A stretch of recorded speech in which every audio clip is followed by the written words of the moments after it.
है election commission की। इसलिए ये जो भेदभाव हो रहा है अब ये बर्दाश्त किसी कीमत पर किया नहीं जाएगा। देश के हर वोटर को, देश के हर नागरिक को ये जानने का हक है कि वो जिस प्रक्रिया से चुनाव दे रहा है वो चुनाव की प्रक्रिया पूरी तरह से स्वतंत्र, निष्पक्ष और पारदर्शी हो, ये उसका हक है।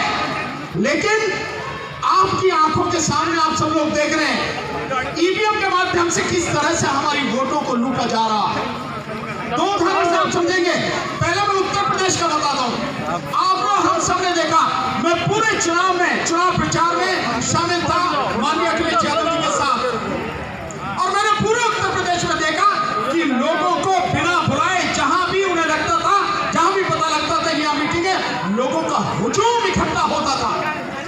इतनी जबरदस्त तरीके से लोग साथ में थे, और यूथ विशेषकर जो बेरोजगार यूथ है जो लड़ रहे थे वो इतनी बड़ी संख्या में रेलों में भर भर कर अपने गांव पहुंचे और वोट डालने के लिए पहुंचे। वोट कहां गया वो वोट? और जिस दिन काउंटिंग हो रही थी उस दिन आपने देखा होगा कि 403 विधानसभा सीटों में से 304 विधानसभा सीटों पर पोस्टल बैलेट की गिनती के समय समाजवादी पार्टी 304 सीटों पर आगे थी, और जब ईवीएम से रिजल्ट आया तो पता लगी कि बिल्कुल उलट हो गया। समाजवादी पार्टी 121 सीटों पर सिमट गई, और बीजेपी जिसका अता पता भी नहीं था, जो केवल उन 90 सीटों पर थी, वो सरकार बना लेती है 250 से ज्यादा सीटें लेकर। तो क्या ईवीएम की बेईमानी नहीं थी? बताइए, आप सब लोग चुप कैसे हैं? क्या ईवीएम की बेईमानी नहीं थी? थी ईवीएम की बेईमानी। हाथ उठाकर बताइए, ईवीएम की बेईमानी थी? मीडिया वाले साथियों जरा कवर करना इसको पूरी तरह से। दूसरा साथियों, अभी 5 राज्यों में चुनाव हुए। इन 5 राज्यों के चुनावों में आपने देखा होगा जब मध्य प्रदेश में पोस्टल बैलेट की गिनती हो रही थी, उस दौरान उन पोस्टल बैलेट में 230 विधानसभा सीटों में से 199 सीटों पर कांग्रेस पार्टी आगे थी। तो फिर कैसे हो गया एकदम? मतलब वहां बीजेपी का तो पता भी नहीं था।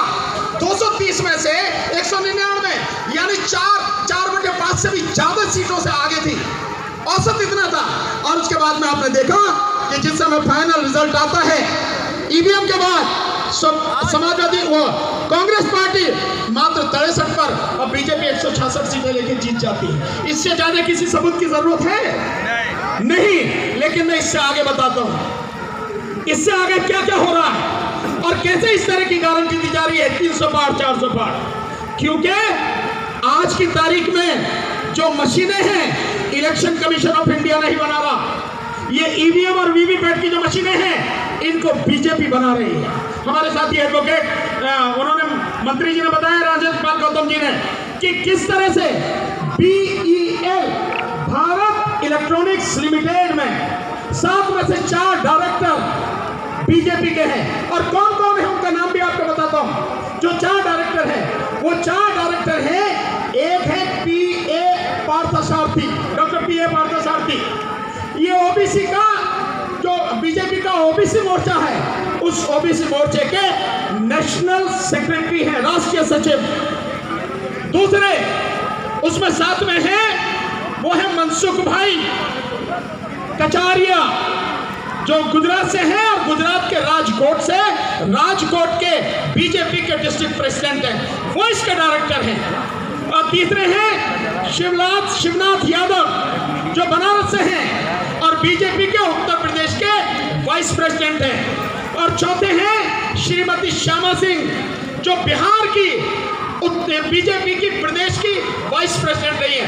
ये चारों के चारों बीजेपी के लोग BEL में डायरेक्टर हैं, और BEL वो कंपनी है जो ईवीएम बना रही है और जो वीवीपैट बना रही है। और इसके साथ साथ जो सॉफ्टवेयर डेवलप हो रहा है और जो उस चिप के साथ में ऐड किया जाता है, ये वो लोग हैं जो उनके कंट्रोल में है। तो जब बीजेपी मशीनें बना रही है ईवीएम और वीवीपैट, और जब बीजेपी इलेक्शन करा रही है, कैसे इलेक्शन करा रही है? जैसा आपको बताया गया कि जो इलेक्शन कमीशन कैसे कैसे बनेंगे।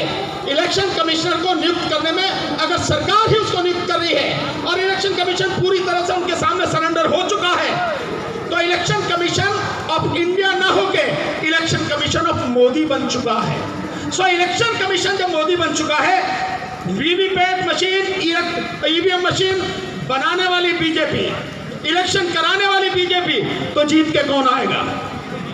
जीत के बीजेपी आएगी ना। इसीलिए मोदी जी कहते हैं कि इस बार 400 पार, इस बार 300 पार। एक बात हम भी करें यार, इस बार 2024 में हम ईवीएम से चुनाव नहीं होने देंगे। और ईवीएम से जो चुनाव नहीं होगा, चुनाव बैलेट पेपर से होगा। और मोदी जी आप 400 की बात कर रहे हो, 1 जीरो हम कम कर दे रहे हैं, तुम दूसरी जीरो जो है ना 40, तुम 40 पार करके दिखाओ। 400 की तो बहुत ही दूर की बात है, किसी कीमत पर 40 पार नहीं कर पाएंगे। हमने चोरी पकड़ ली। और केवल इतना ही नहीं है साथियों, हम लोग कल दिल्ली में जो हमारा ईवीएम हटाओ संयुक्त मोर्चा, उसका जो कार्यालय है 13E फिरोज शाह रोड, उस पर 3 बजे हम प्रेस कॉन्फ्रेंस करने जा रहे हैं। और उस प्रेस कॉन्फ्रेंस में एक बड़ा घोटाला, जिसमें इस देश का इलेक्शन कमीशन पूरी तरह से शामिल है, सबूतों के साथ घोटाले का उजागर करेंगे। कल हम उसको बताएंगे और इलेक्शन कमीशन को नंगा करेंगे। और इतना नहीं छोड़ेंगे, केवल इतना नहीं छोड़ेंगे, अब तक जो नहीं हुआ वो इस बार होगा। इलेक्शन कमीशन के जितने भी तीनों के तीनों इलेक्शन कमिश्नर हैं, उनके खिलाफ FIR कराएंगे।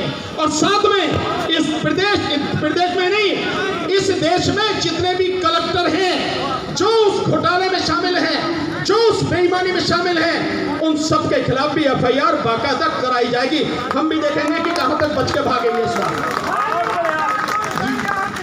साथियों प्लीज मेरा आपसे निवेदन, भानु प्रताप संघर्ष करो या महमूद पराचा संघर्ष करो या राजेंद्र पाल गौतम संघर्ष करो या DC कपिल संघर्ष करो या राजेंद्र सिंघा साहब संघर्ष करो, व्यक्तिगत नारे नहीं, किसी विचारधारा के नारे नहीं, किसी धर्म जाति के नारे नहीं। यह आंदोलन 140 करोड़ देश के नागरिकों का है, जिसमें हर धर्म और समाज का विचारधारा का व्यक्ति शामिल है। नारे लगेंगे तो ईवीएम हटाओ। वो क्यों नहीं बोले पीछे वाले में रोटी वोटी नहीं खा के आए क्या? ईवीएम हटाओ, ईवीएम हटाओ, ईवीएम हटाओ। अब दूसरा बोलना संविधान बचाओ। ईवीएम हटाओ, ईवीएम हटाओ, ईवीएम हटाओ। अब बोलना लोकतंत्र बचाओ। ईवीएम हटाओ, ईवीएम हटाओ, ईवीएम हटाओ। तो ये लड़ाई साथियों हम सबकी है। जो मुद्दा है, नारे उसी के संबंधित लगेंगे, किसी विचारधारा या किसी व्यक्ति विशेष के नहीं लगेंगे। मौसम खराब है, बारिश हो रही है, आप और हम सब भीग रहे हैं, बावजूद उसके इतनी बड़ी संख्या में लोग यहाँ पर इकट्ठे हैं। यह है हमारी ताकत और यह है जीत का संकेत। अब मैं आपको 2-3 बातें बताऊंगा, उसके बाद अपनी बात खत्म करूंगा और वो बहुत जरूरी। ये हमारे साथी आए हैं, नौजवान साथी 599 दिन से संघर्ष कर रहे हैं ये 58 या 69,000 भर्तियों के घोटाले में। और सरकार बेईमान है, सरकार किसी हालत में आपको हक नहीं देना चाहती। इतनी हिम्मत कहां से आ रही है सरकार में कि आपकी बात नहीं सुन रही, नौजवानों की बात नहीं सुन रही। और इतना ही नहीं साथियों, जो हमारे साथ बैठे हैं, खड़े हैं, जो अभी जिनके बीच में से हमारे हैं, वो हमारे ओल्ड पेंशन वाले साथी, वो साथी आप देखिए कि किस कदर बेईमानी है कि एक नेता MLA बनेगा, फिर MP बनेगा, मंत्री बनेगा, 4 बार 6 बार जो कुछ भी बनेगा, उसे उतनी ही पेंशन मिलती है। 4 बार हो या 6 बार, 6 ही पेंशन मिलेंगे। लेकिन ये OPS वाले साथी जो हैं, ये 30 साल 35 साल सरकार की सेवा करते हैं, इनकी तमाम जिंदगी उसमें गुजर जाती है। तो क्या ये पेंशन के हकदार नहीं है? लेकिन